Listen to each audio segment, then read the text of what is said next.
And we are back with ELF Live. We have just completed week 3 of the European League of Football season. And oh my goodness, it had a little bit of everything. If I look a little tired this morning, is because I woke up very early on the West Coast of the United States to watch some of these ELF games. And I'm happy that I did. We had a lot of great action this week. Great show for you guys today. My name is Nick Alfieri. Like I said, coming to you live from the West Coast of the United States of America. And I am here with my lovely co-host, as always, Matt Bressington out of the United Kingdom. Matt, how you doing this morning/evening? I'm doing pretty good. If I look tired, it's just because I generally just look like this. I'm not the face of the show, unlike you, Nick. Sometimes I just look a little bit tired. I've been watching a lot of tape and games over the last few days, so my eyes are sore. So you just got to allow me for a little bit, just We'll allow me. bear with you. Hey, I might be the face. You're the brains of this show, okay? I'm And good with that. together we are one complete human being ready to talk ELF football. What's going on, everybody in the chat? We're live on 3 platforms: Twitch, YouTube, and Instagram. And all of the chats are intertwined. Wherever you chat and comment, we are going to see it right here. What's going on? We got some of our usual homies. Marcus is in the chat. Mike Mathis, ELFpedia. Jamal, the locker room is here. We've got some of you guys. We got a great show for you. If you guys watched ELF football this weekend, you know we had some exciting games. As the banner says at the bottom, Matt, week 3 was a roller coaster. And there was a couple games that were literal emotional roller coasters that I'm still recovering from. My heart rate was jacked, then dropped, then jacked. And we're going to talk about those games. But as always on the Monday show, Matt, we are going to go through all the games, the individual game recaps, talk about it. And you guys are very important. You're important on Fridays, but you're even more important on Mondays because you guys help us decide who is going to be nominated for the Citizen MVP of the week, which we will be talking about at the end of the show here. So, Matt, shall we just dive on into week 3 of the ELF? I think we should. I think we should. Let's get on into it. And we got starting off, of course, Matt, I know you're absolutely thrilled about this game, okay? The Matt Bressington Prague Lions at the Fehervar Enthroners. Before this game, both of these teams had no wins. We knew one of them was going to walk away with their first win of the season. Matt, talk to me about this game. I think Prague won on all 3 levels of the game. Offensively, they looked a lot more consistent, a lot more efficient than we've ever seen them this season, especially Zuzelka looking great so far. 66 on the ground, an additional 67 in the air. Was a great fantasy pickup. I think you had him in your fantasy, if I'm not mistaken. Yes, I did. Yes, I Two did. Happy touchdowns about as that well. one. Yeah, there you go. So great move for you there. Defense looked a lot more settled than we saw from previous weeks as well. Ken Hyde was able to get some more turnovers that he deserved. Javarian was a lot more efficient with the ball. It was just a well-rounded performance by the Prague Lions. And then he win on special teams with those blocked punts by Lotoro and then a returned punt by Willie P. So overall, I couldn't really ask for a much better performance. It's fantastic for the Prague Lions. Yeah, absolutely. In the chat here, we've got RT Blues Prague representing. I mean, I was very impressed here. I mean, I did on Friday. We both picked Prague to win this game, and I think a lot of people were probably leaning that way. But Matt, are you surprised by how absolutely dominant they were in this game? I wouldn't say so. I think when you've got like we like Hegedus, he's of course Hungarian quarterback coming in, but it was short notice, and we have to go against one of the best corners in the league, Ken Hike, and then Guildford was doing a good job. It's a tough team for a passing organization to come across for 2 American corners. So I knew he was going to struggle a bit, and Throners are not known to have a run game, and that's what opened up Prague last week against Hamburg was a run game. So they needed to get that started. They never really did, and overall, it was never really in question for me that Prague were going to be able to put up a good amount of points against the Enthroners. Yeah, man. I mean, we've seen Prague show pretty good flashes in the first couple of weeks. You're obviously not walking away with wins in those games, but showing the signs that, as you like to say, this is not your grandfather's Prague Lions. And I think this game right here really solidified that. And man, on the Fehervar side, Matt, what do they have to do? What can we fix out there in Hungary? Oh man, good question. I think that starts with the import allocation. Personally, I'm skeptical of the 2 defensive line approach. I think if it's me, I'm kind of taking a leaf out of what Prague did this year, and I'm stacking with the offensive line. Prague brought in 4 E's at the offensive line. I think the Enthroners need to do the same thing. Get a couple of DBs, trying to attract some some big names in from Europe, and they could definitely be on turnaround because you win and lose games on the offensive line. Defense wins championships, but so does offense just a little bit too. You can't win a game if you don't score any points. Some So I points. think they need to bring in more talented offensive linemen, get the quarterback more comfortable, develop a run game, because throughout all the years of the Enthroners and the ELF, I actually don't think they've ever ran for 100 yards. I might need the Encyclopedia to be on that one, but I cannot recall them ever rushing for close to 100. Maybe I'm being a bit hyperbolic, but they've never had a run identity, and they need to reinforce that. Yeah, absolutely. And so this one ends up in a one-sided rout for the Prague Lions, finishing 40-0, shutting out the Fehervar Enthroners. Prague stepping up to 1-2, Enthroners dropping to 0-3. Well, Matt, speaking of an established run game, let's move on to our next game because we saw just that. The Raiders T-Roll traveling to beautiful Helvetic Switzerland, playing against the Cologne Centurions. Excuse me. Oh Got my too goodness. excited. I got too excited thinking about Helvetic.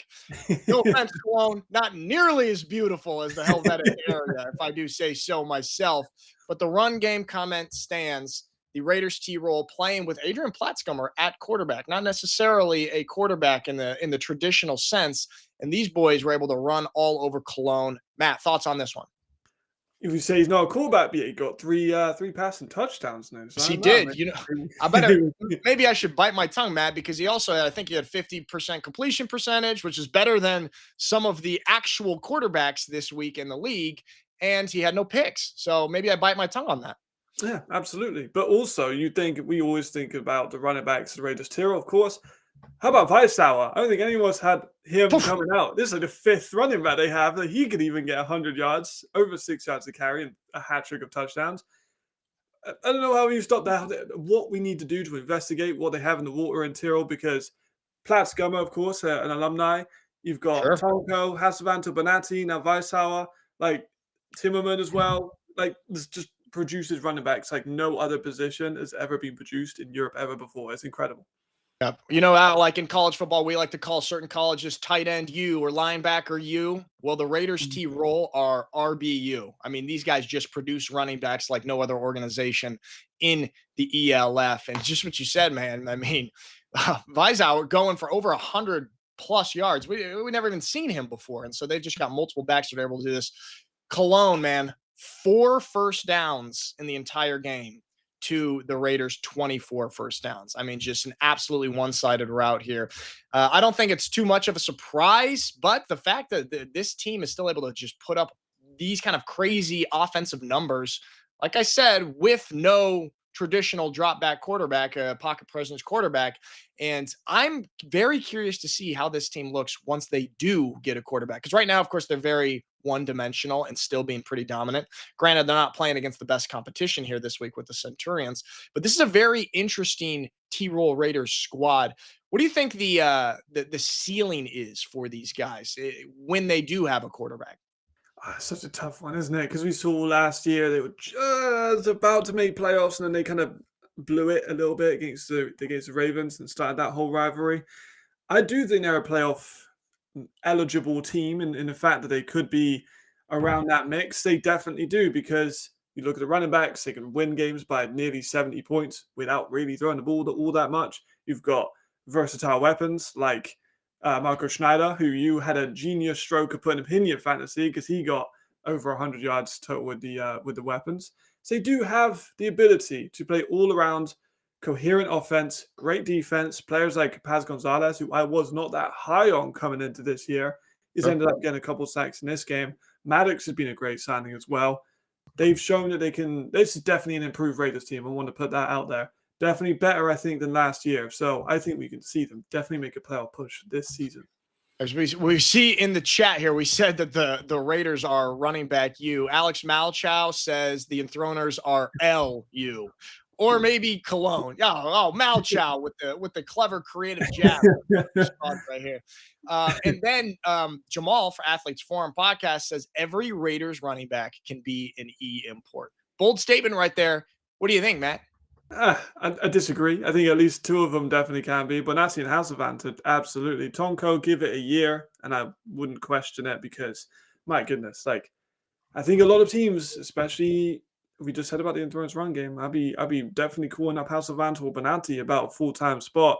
Definitely other positions they need, but I mean, the teams have got to be calling them, right? There's a lot of games. The run game comes in important. You get Hasselbank and or Bonatti. I think that'd be a good signing in the offseason, personally. Janssen Pyre says this Raiders, it's still a question mark for me. I mean, we will see next week. I believe they're playing the Vienna Vikings in the classic Austrian showdown. There's going to be the real test. And we will see, maybe have a little bit more clarity on how good this Raiders team actually is. But this one, a big one-sided route, 68-0. T-Roll Raiders stepping up to 2-1, and the Cologne Centurions 0-2. All right, moving on to our next game. And this one, Matt's, the Stuttgart Surge traveling up north, another road game after going to Paris last week. And in this game, we had the highly anticipated debut of Talia Tagovailoa playing quarterback for the Hamburg Sea Devils. And let's take a look here at his first ever snap in the European League of Football. A lot of anticipation for this one. Josh Beck hits the flat and boom. Raheem Wilson of the Stuttgart Surge with the pick six. Not the most ideal way to start off your ELF career, don't you think, Matt? What are your thoughts on this one? I think my thoughts are, first of all, they don't call me Mystic Matt. I predict these things, you know what I'm saying? But I said he would struggle. I named the two American corners that would be trying to pick him off. I think what a lot of people didn't think about during this was, oh, we have a great quarterback with Big Ten CFL experience. He's playing against guys that were starting on CFL teams for years. Right? Absolutely. Raheem's an established CFL guy. Like, he's a phenomenal corner, one of the best players in the league, full stop. Not a joke to come into this and play that level of defense. But it wasn't just that pass. Tagovailoa didn't play well throughout the whole game. Like, he had multiple picks that were dropped by Surge defenders. And honestly, I think I counted 4 before he got swept out at half for Mac. Like, I don't mean to be horrible, and I know he's coming under a lot of pressure at the moment, but this was the worst debut I've ever seen from the American quarterback in the ELF. Ooh, bold words from Matt Bressington. But hey, like we said, man, we like to provide some bulletin board material for some of the players here. Last week you had a little message for Keelan Cole, and this week maybe for Tagovailoa, maybe light a little fire underneath him. However, in the chat we've got Pauline GP12 says, let's talk about the route, not his fault. Fair point. Not a great route. And also on the criticism you had last week of Cole, it would be pretty weak route. What are your thoughts on that one? To be honest, it's not just this one play. Like I said, like it was throughout the whole game. He went 5 for 17 on his total yards. He threw that pick. I think a lot of his yards were actually just out of those short ones that go for more yards than they really should. But he just wasn't good, like flat out. Just like, we don't need to scout the whole tape. We can watch the whole tape, and I was just going to say the same thing. But he just did not play well at all. I don't think he had any moments that you would be like, oh, damn, okay. Like, it was just overall, the tape was littered with mistakes. It was not just one bad route. Well, then let's look on the positive side of things, which is the Stuttgart Surge. Okay, Marcus in the chat says Geyer was on fire. Been working on those end zone dances. Do got to give a shout out to Lewis Geyer. A little bit quiet in the first couple weeks, but he had 5 catches, 3 of them being touchdowns this week. Riley Hennessy was very precise, 13 for 18, 217 yards, 3 touchdowns, all to Lewis Geyer. No picks and just sacked 1 time. I think this was a good bounce back game for the Stuttgart Surge after kind of an anomaly last week against Paris. And in that conference, man, with Paris and Frankfurt and the Surge, Jiminy Christmas, that's going to be an interesting battle to see who comes out of that one. Man, we got Jamal says Hamburg Sea Devils can't defend a corner route. You with that? I mean, perhaps not. They got a little bit unlucky. I know Nazir got that punt return call back for a foul. So they had some moments. And overall, I think what Hamburg can take out of a positive is, I know the starts are taken out, but they won the second half. Like, if you think really silver lining, they won the second half. They showed a couple of flashes at the end. Terry Robinson's still a baller. Carl Kitchens and Nazir are still ballers. They should be able to bounce back with this and show their true colors. This one was a difficult one, but they have some very talented players within this roster, so I'm hoping they can come back. Rico IRL said he needs to adjust. And to be fair, Surge was a very difficult opponent to face head on. For your first ever ELF game, to be facing one of the best defenses in the league, we do have to give him a little bit of grace there and give him some time to adjust to the European League of Football. But hey, welcome to the ELF. What better way to get welcome than a pick six? So the Stuttgart Surge romping the Hamburg Sea Devils 53-14. All right, moving on to our last Saturday game. Got the Saturday night showdown. The Helvetic Mercenaries traveling south to sunny Madrid Bravos. Matt, this one was an interesting one. We've talked about the Madrid Bravos. They're not really big on playing defense, but they score a lot of points, and they are pretty damn fun to watch. Thoughts on this one? It was exactly what we expected it to be. I mean, I think the score's a bit generous because I know that Helvetic picked some of their points up later in the second half. So Right. when Madrid took their foot off the gas, but oh my goodness, can we just talk about how phenomenal the rookie season of Justice Seelig has been for a second? You knew who he was because he was at the Unicorns. Right. I knew who he was because he was at the NFL Academy, putting up numbers against some of the best high school players in the States, by the way, when he was at the NFL Academy. So when he came in a little bit late. I was like, damn, it's a real good signing. I wonder how they're going to use him. How they're going to use him is everywhere. He was taking screens. He's third in the league in receiving yards for everyone as a running back. First among all Europeans, which is incredible. He was phenomenal. Reed looks like he's settling in nicely to Europe now as well, which is phenomenal. We've got Nico Barrow and Cruikshank was again on incredible form, looking like the Triple Crown winner that Jamal said he could be. What a game by Madrid. Exactly lived up to. I mean, you can see they're up by 27. I definitely think they took their foot off the gas in the second half, but it was a phenomenal one. Yeah, they said, okay, well, Noah Mon says they didn't take the foot off the gas. We put it on the gas. So maybe that explains the little slight comeback here and the points that Helvetic was able to score. Big takeaway for me, though, Matt, is, I mean, we're talking about Madrid. It's a very interesting team, man. But they had 17 penalties. This was a very, very penalized 30 penalties overall for these two teams. It's like, got to clean that up. I'm with you, though, on Reed Sinnott. I think he's kind of settling in. I think he's the first quarterback to pass 1,000 yards passing through the air so far through 3 games. Very, very good. The connection with Cruikshank and my goodness, man, with Justice Seelig. And you said this kid is 20 years old, dude. What a bright future and just a debut in this league. And we're going to be talking about him a little bit later, perhaps in another segment. What do you think? What's your takeaway here with the Madrid Bravos after seeing 3 games of them, you know, with Sinnott, with Weidinger as the head coach? Where do you think that they're really falling? It's a weird one, isn't it? Because they have such a high ceiling where they can score all these points, but sometimes they will kind of maybe play down to their opposition a little bit. Sure. Hamburg, you know, they arguably should have lost. The field goal game winning, they ended up missing it, and Madrid walked away with a win. They lost to the Galaxy, but again, Galaxy are a phenomenal team. It was very close throughout the whole game.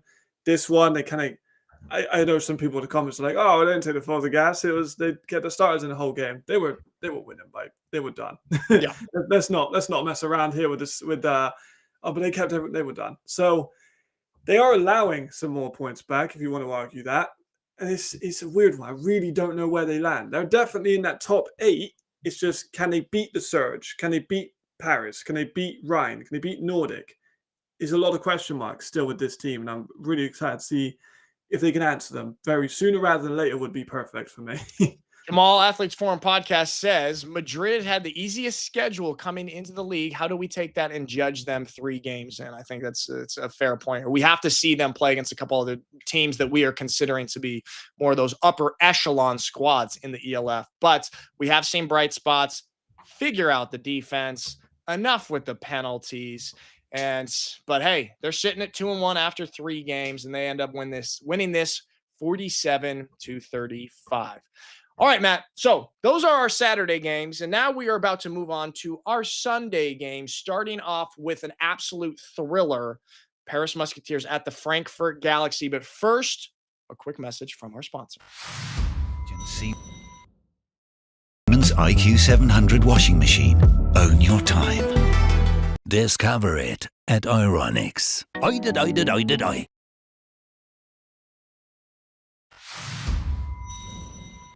Okay, there we go. Thank you to Euronics for making this show possible. Now, Matt, whew, this was Sunday morning, early West Coast time. Okay, I was at my brother's wedding the night before. I enjoyed a few refreshments, and I had to wake up early in the morning to catch this one, watching on my phone in bed at 5:30 in the morning. And my goodness, my heart rate was jacked. If you guys watched this game, you know what I'm talking about. Matt, give me your breakdown on this.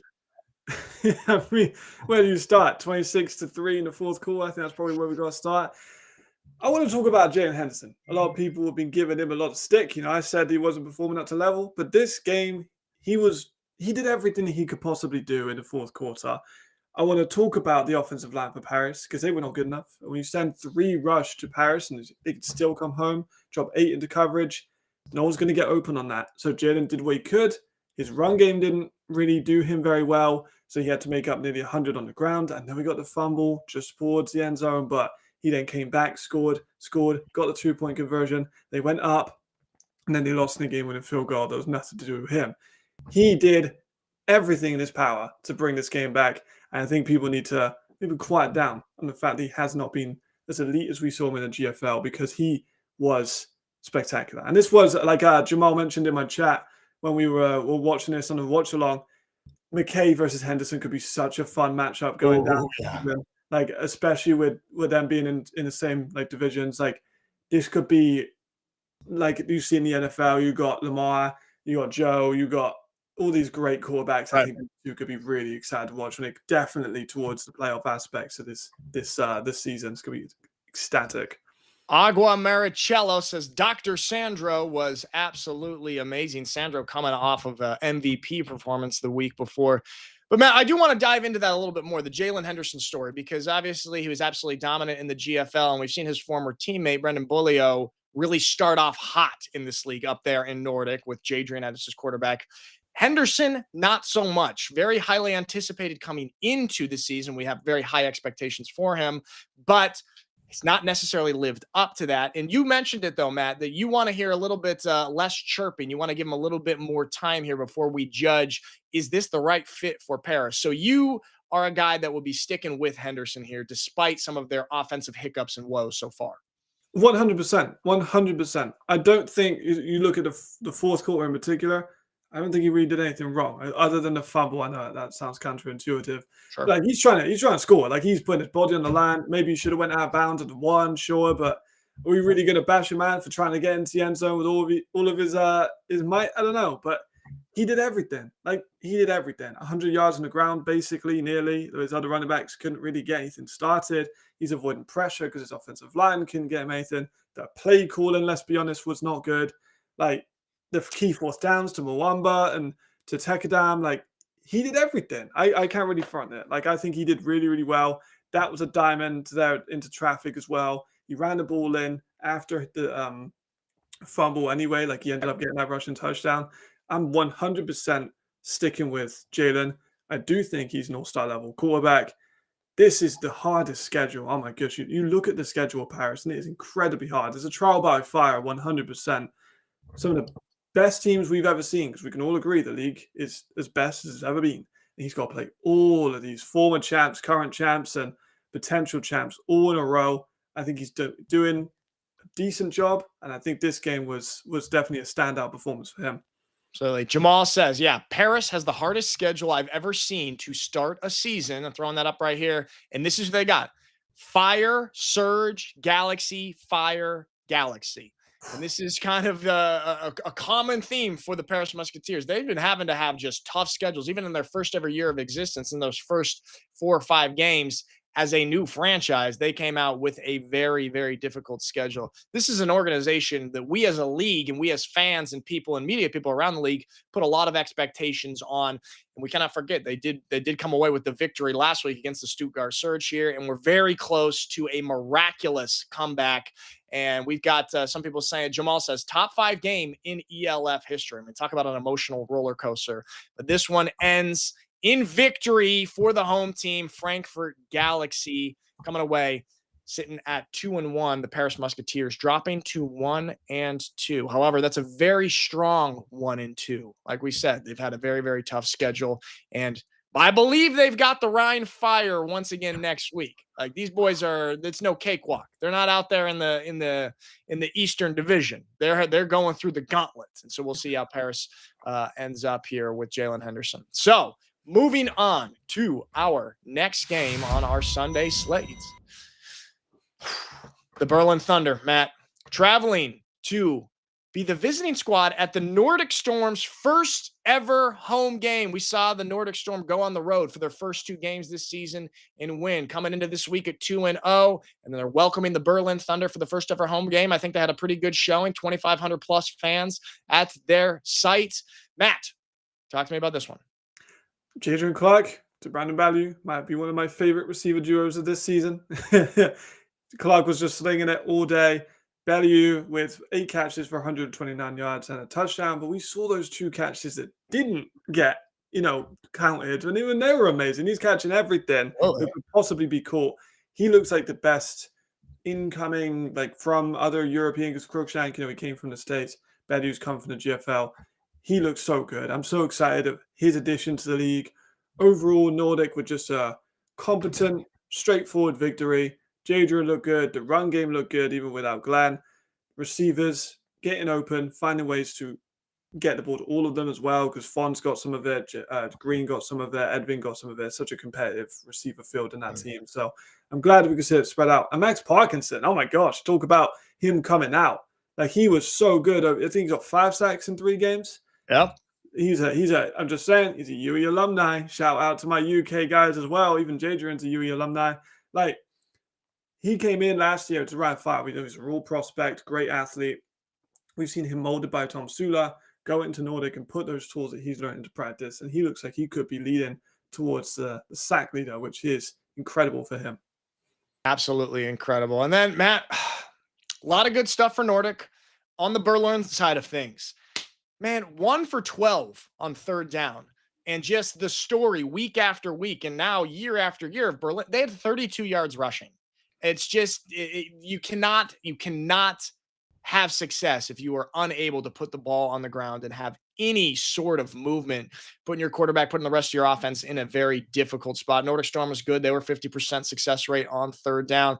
Here's my question to you, Matt. So we've seen the Nordic Storm now, the new team. They've beat Helvetic, they've beat the Panthers, and now they've beat the Berlin Thunder. They're sitting at 3-0. However, sort of similar with the Madrid story here, I would say none of these teams are really in that top 7 or 8 that we talk about that Nordic has beat so far. But I think a lot of people are going to have them near the top on their power rankings when those do come out later in the week. What are your thoughts on where Nordic actually lies in terms of strength against some of the other top tier teams? Are they a top 3, top 4 team? That's a great question. I think this is where we have experience comes into it. We don't have experience with Madrid. They've got 6 new E's and a ton of new A's as well. Actually, 10 new imports in total, now I think about it. We know what the Nordic have. We know that they've got some established veterans in the league. Botello Moreno, exactly what he is. Multiple-time All-Star. Jadrian Clark, MVP, multiple-time All-Star. So we can have a bit more of an expectation of how they'll perform throughout the rest of the season. So you can kind of more accurately project them at the top of the power rankings, in my opinion. All of their guys are veterans. Look at X as well, Chad Walrand as well. Sure. Even Parkinson at this point, 2nd year and a year left. Khaled, 2nd year and a year left. All of these guys, we can see into the future how they're going to look.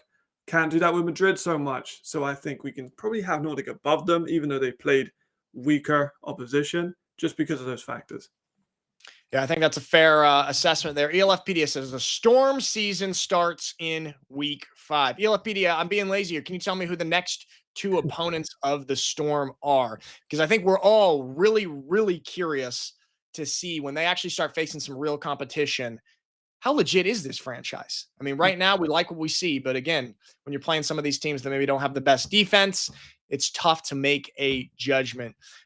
Jamal says Storm looked different in all 3 phases as of now. Maria Just Shots says Jadrian's performance was good. Happy for him. We can always count on that. Jadrian Dart Clark, the man, former MVP, back-to-back champion in the ELF, consistent as hell. We're very curious then for week 5. Okay, they've got a bye this week, And then they've got the Frankfurt Galaxy. That'll be an interesting one. That's such Week a fun 5. game. Oh my god.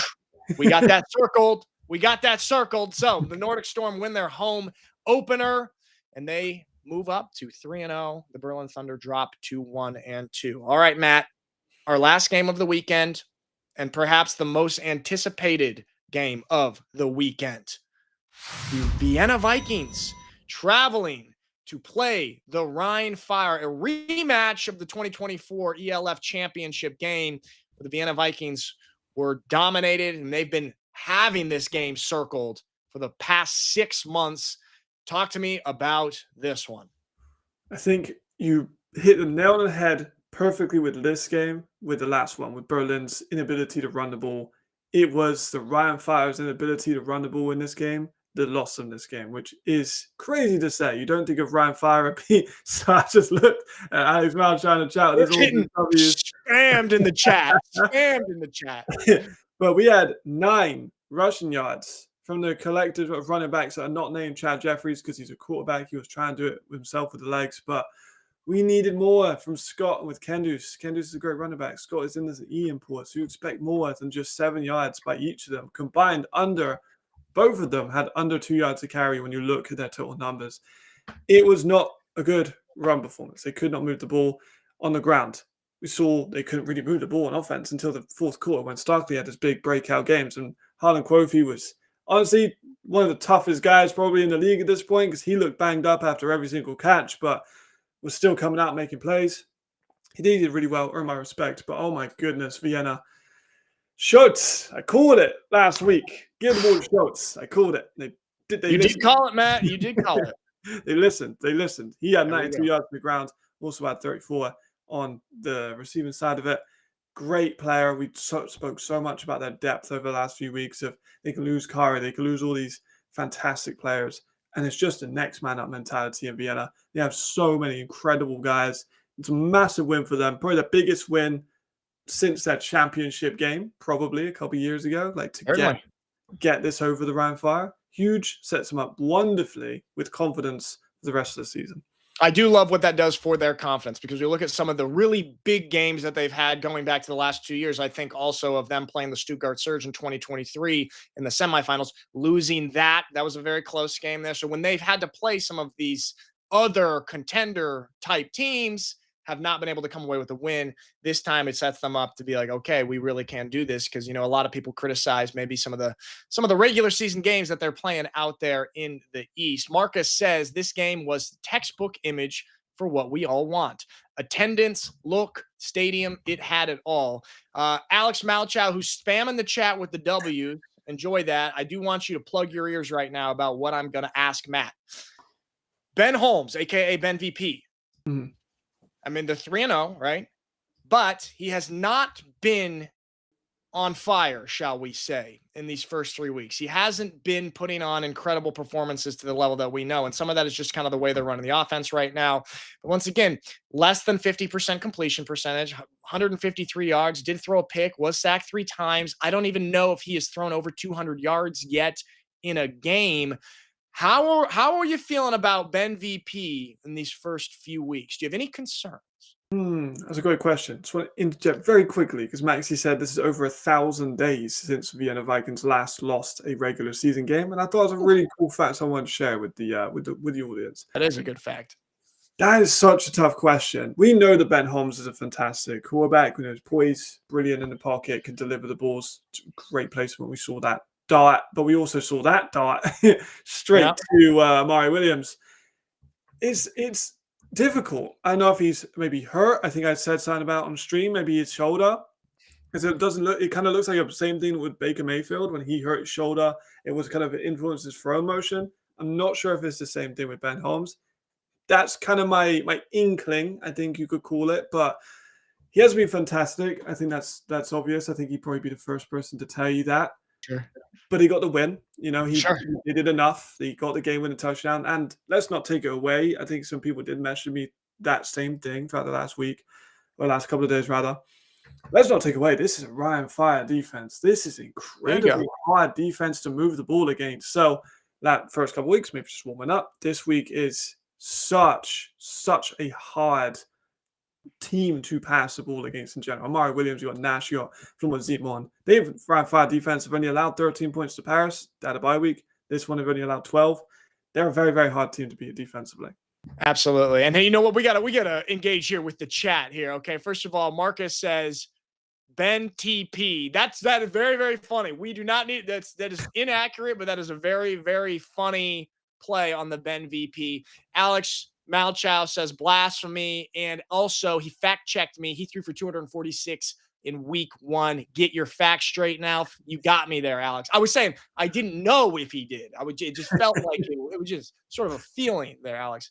But here's the thing, Matt. I ask you that question, but I am actually not at all worried about Ben Holmes. I think, you remember, he's just, he's just ramping up this season. He gets the wins, and wins are what matter with a quarterback. I think when it all comes down to it, the win is the statistic that matters. Even though maybe his individual completion percentage hasn't been so great so far, I'm not worried about Ben Holmes at all. I think he's still one of the top quarterbacks in the league, and they're going to continue to ramp up throughout the season. And Ben Holmes will be in Ben VP form. You hear that, Malchow? You hear that? I'm still with you. It was just a question for Matt. All right, so there we have it. The Vienna Vikings getting revenge against the Rhine Fire, coming away with the low-scoring defensive battle victory, 12-7. Whew, Matt. My goodness, there it is. Those are our games for the weekend. We had a little bit of everything. We had some blowouts. Yeah, sure. But we also had some absolute thrillers and instant classics. And that is just what we want. We want a little bit of the entire spectrum of the emotions that football can give us. Like we see right there, week 3 was a roller coaster. So right here, we see the graphic from our fantastically talented producer, Maxie. And Matt, just taking a look at this, which game was your favorite this weekend? Oh, that's a tough one. I think I'm going to go with Paris versus Frankfurt. That was a fun one. Like that fourth quarter comeback was electric, and then all just comes crumbling down within seconds. But I said to a player this morning on Paris, like that game, wins and losses will last the season. That game will last forever. Like that was an all-time classic. Loved it from start to finish. Every single type of emotion. You think, it's going to be a blowout. Then it's a comeback. Oh my God, it's the greatest comeback in the world. And then they blow the comeback and they win on the game-winning field goal. So absolutely everything. It was cinema at its finest.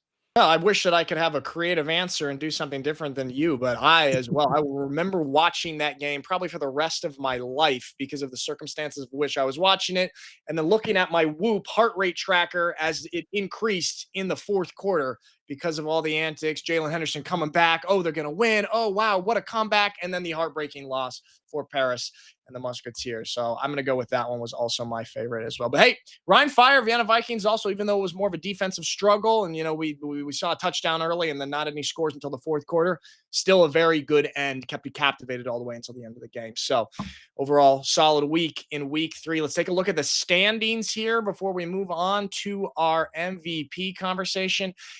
Matt, what jumps out to you? I know we're talking about it's just week 3, and there's a lot of things that need to be fleshed out here still. And some of these teams are maybe a little bit unproven based on their schedule so far. What jumps out to you, though? Oh man, I think it's got to be the West. It's just so competitive. It's everything we hoped it would be. At the top 3 of those teams, like the Galaxy, the Surge, the Musketeers, all of them are just going at each other, and I love it because the Galaxy, they lose to Surge. The Surge lose to Paris. Paris lose to the Galaxy. It's just a little circle of love, and I love it. It's great. It's the best thing that could possibly have happened to the West. This division is incredible, and I love it a bit. You call it's a little bit of a rock, paper, scissors effect, right? Stuttgart beats Frankfurt. Frankfurt beats Paris. Paris beats Stuttgart. What the hell is going on? That's exactly what we want. And then also I got to give a shout out to the South Division right there with the Ravens, the Bravos, and the Raiders. Very curious to see how that one plays out. She's got some exciting ball here. And then like I said, Nordic Storm sitting up top of the North Division. Love what we've seen from them so far. Going to be waiting for week 5 to see how they play against the Frankfurt Galaxy there. But there we have it. That is week 3. Those are our standings for week 3. And now everybody in the chat, if you've checked out a little bit, check back in because we need your help, because we are going to decide who is officially nominated for the Citizen MVP of the week. Now, we've got some guys that we have here in the conversation that we are going to mention, okay? And you guys, if you have anyone else that we don't mention, you want us to talk about them or maybe get them in the conversation, put it in the chat. You guys are in on this with us. So let's start off with the first one, quarterback of the Frankfurt Galaxy, Matthew McKay. 70% completion percentage. You know I love when my quarterbacks have a completion percentage with a 7 or higher. I like that. 261 yards of total offense and 3 passing touchdowns. And I talked about the win statistic for quarterbacks. He came away with the win. He did. You know who else came away with the win? Justin Seelig came away with the win. The rookie sensation at the running back position or receiver position. Take your pick because he's phenomenal in both of them. He gets 16 for 234 and a hat trick. What a day by the rookie sensation. Sticking with the Bravos, Matt, his quarterback who threw him a few of those touchdowns, Reed Sinnott. Another guy, 70.3% completion percentage. Love that. 286 passing yards. 5 passing touchdowns. He did have 1 pick, but I'll take that ratio of 5-1. I can live with that. And Sinnott is the first quarterback to go over 1,000 yards passing so far this year, and he is in the conversation. I think a player that could maybe go over 1,000 receiving yards with more performances like this is Lewis Geyer. 5 catches for 118 and a hat trick for him as well, with some moss catching, some wide open plays as well. Phenomenal performance by one of the best in Europe. All right, Matt, now your boy who you have been advocating for, Jalen Henderson, 251 yards through the air, 97 yards on the ground, and 3 total touchdowns. A lot of this action coming in the second half, too. Unfortunately, did not come away with the win, but a very impressive comeback. Didn't complete the job, but very impressive. And like you said, doing a lot of it felt like kind of by himself. So Jalen Henderson is in the conversation this week. Kind of a similar story as well with Rory Starkley with a great performance, especially in that second half, just blow the game wide open with that big catch. But he had 11 more before that and went for 152 yards, and that score, the only score of the day. He was instrumental in their attempted, just very close, but no cigar kind of comeback. Phenomenal performance, nevertheless. There we go. So that's who we have graphics for. In the chat here, Marcus says, if angle number 9 ain't on the list with his 2 defensive touchdowns, I'm logging out. We can't risk Marcus logging out. Oh, What would the show be? I mean, Marcus, that's a good point. That's a really good point right there. Okay, I think we got some people in the chat saying Seelig and Bolio. Seelig, hands down. Seelig. Matt, I think you and I are both in agreement, and I think a lot of the chat is in agreement that Justice Seelig has got to be one of the 2 names that we officially throw in for the nomination. What do you think? Absolutely. No question. Great performance. He's got to be in. I think someone like Fencher as well. He had a blocked punt and a pick. You got PD as well. Value. Like there's we were going to get us on the chat, but oh my goodness, try and narrow it down to like 5 or 6. It's really hard. It's tough. Really ELFpedia is giving us a little bit of jabs here. No love for the defense like most weeks. ELFpedia, you saw me in week 1 out there campaigning for Devin Burrell and for defensive players. Okay. I try my best, but us defensive voices, we are silenced sometimes. And, offense gets a lot of action on this show, but we got to give a shout out to our defense. Matt, we won with both defensive guys. True.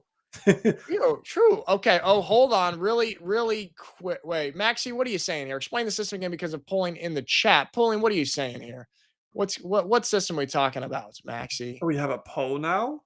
Yeah, I'm not sure what our director Maxie is talking about here. There we go. How do we do it? Oh, guys, yeah, this is the system here. We just pick 2 to be nominated, okay? And then on the ELF Instagram story, who you should be following a little bit later today, you will have an opportunity to officially vote on who is the actual MVP. We here, Matt and I, and all of you guys in the chat, are doing the nominations, and I think we're gonna have Justice in there as one of the guys, and we're gonna try and Matt. I kind of like McKay. He did come away with the win. A couple people in the chat like McKay. Mal Chow likes McKay, and Mal Chow is able to come up with all of these clever little phrases and sayings. Payday McKay. I like that. That's a good campaign slogan right there. It's hard to go against. What do you think? That's tough. I feel like he did all of his production in the first half. I don't feel like he did great in the second because he had they caused multiple turnovers. He had a safety as well. I'm thinking more towards Senate personally. You know what's tough is it's tough because McKay got the win, but a lot of his great stuff was in the first half. Henderson lost, but a lot of his stuff is in the second half. And the recency bias of our human brains tells us, oh, it should be Henderson, but oh, he didn't get the win. We got a lot of people saying Sinnott. We do got a lot of people saying Sinnott. Is it bad if we have two players from the same team nominated? I don't know. I don't know. I really would like to do I don't know if we could do a chat poll in the YouTube chat for 10 seconds. I'm not sure, but it would be great to have that answered McKay or Senate because we can both agree with justice, but that one is kind of a tough one. Guys, do we have a live poll right now? Maxi in here. Can you guys vote? Oh, the hashtag Senate. I think it's coming up. Yeah, we go. Hashtag Senate. Hashtag McKay. Yes, sir. Okay. Yep. Type hashtag and then the player name who you want to be nominated for MVP. And I can't really see that there, Matt. It's a bit blurry on my end, so I'm not sure. Oh, you looks like hashtag whoever you want. With Hodowitz, I think that's how you say it. Was fantastic. A couple PDs. Was fantastic. Number 49. He was really damn good in that game. We're so don't blame gonna give you guys about 20 more seconds to do hashtag whoever you want. 20 seconds. And Matt, what do you think? Should we honor the chat and let that whoever wins this little poll right here officially be nominated? I think so, unless it's C-League, because we agree that C-League should be. C-League's already in there, polling GP. Definitely already in there. Yeah, C-League's already in. Sandro, he was out in the second half with an injury, so I'm not sure about Sandro, but there comes Sinnott, there comes McKay, there comes Holowitz, Holmes is in there. Holmes. Of course he is. There's Belly, that's a good shout as Todd well. Bellio, must be a brother or the father. Brendan, who's been balling out, who does probably deserve to be in these conversations. Yeah, absolutely. Going to give you guys a little bit more time here. I think Maxie, you might have to tell us because it's blurry on our end. I think he's taking a bit of a gap here, though. If I'm not mistaken. There we go. Senate. We're getting some guys. Yeah, there's 10 seconds remain. Malchow says Kalaikai. Coach win MVP. I mean, I think a coach would have to have a spectacular performance if he was doing MVP. Absolutely. Dennis the Menace, give the rookie some love. Pauline GP, we are giving the rookie some love. The rookie is officially nominated. The rookie is nominated. Keanu Ebanks, there we go. Even he's got McKay on there. Respectable. Right. Maxie, do you have the results there? Can you tell us? Was it Sinnott? It's like it was Sinnott. Looks like it is. Wow, Matt, we are about to make. I don't know if this is history. ELFPD, you have to check us on this. We're going to have two players from the same team be nominated for MVP of the week. Justice Seelig and Reed Sinnott of the Madrid Bravos, I think, are going to be our guys. What do you think, Matt? I think I'm happy with it. I can see ELFPD ain't happy with it. But see, that's why we got to get more people in the live chat because then we can have more balanced voting of whoever everyone thinks. So there you go. That's lesson learned. Malchow says Ben Holmes was robbed, bro. hey, Alex, Malchow's trying to, Ben is trying to win MVP of the season. He's not worried about this week to week type stuff, Ben or Alex. All right, guys. So there we have it. Those are going to be our nominees. And like we said, make sure you go on to the ELF Instagram page on their Instagram stories in the next 24 hours to vote for the actual MVP. All right. And that is our week 4. What do we got here, Maxie? Week 4? 3. That was week 3 done. Oh, Maxie's saying some. Oh, there we go. Some up next. All right. Up next, as we got, and take a look at what we got for week 4. We got some good games there, man. I like that Raven Surge game for sure. And that picture as well was gorgeous. Such a good picture, and people in the comments were like, "Is this AI?" It was like, "Nah, real picture." I think it was Hans that took that. No, fantastic. Shout out to our photographer right there. What else? Oh, we got Raiders Vikings as well, man. We got Prague versus Panthers. I think even that's a very interesting one. I think that could be maybe an upset. Maybe. I mean, the Austrian Bowl. We've got Fire versus Musketeers. Oh my goodness, to pick one is a tough one. Oh my gosh. Absolutely. So we got some great ones there for this week 4. And thank you, everybody, for joining us in the chat. Don't forget to vote, and we will see you on the next one. Thanks.